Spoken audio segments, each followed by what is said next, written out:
అండి ఇప్పుడే అందిన వార్త తెలంగాణ డీజీపీ పైన రేవంత్ రెడ్డి షాకింగ్ నిర్ణయం అంటూ లేటెస్ట్ అప్డేట్ అయితే రావడం జరిగిందండి. సో ఆ వివరాలు ఏంటన్నది వీడియో రూపంలో తెలుస్తుంది. వీడియోని పూర్తిగా చూడండి, కంప్లీట్ ఇన్ఫర్మేషన్ అయితే మీకు అర్థమవుతుందండి.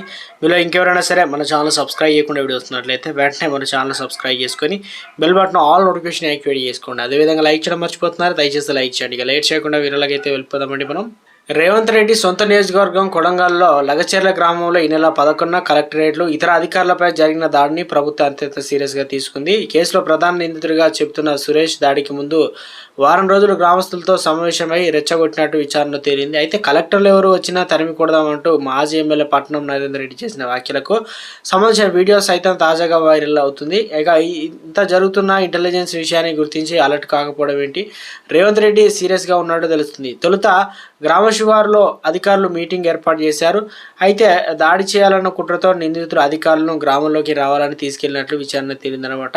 ఇక బందోబస్తు లేకుండా ఆ గ్రామంలోకి కలెక్టర్లు, అయితే జిల్లా అత్యున్నత అధికారి అయినటువంటి కలెక్టర్ను సరైన బందోబస్తు ఇవ్వకుండా అక్కడ పరిస్థితులు ఏంటో తెలుసుకోకుండా గ్రామంలోకి తీసుకెళ్లడంపై ఎస్పీ స్థానిక అధికారులపై ఇప్పటికే మంత్రి సీరియస్ అయ్యారు.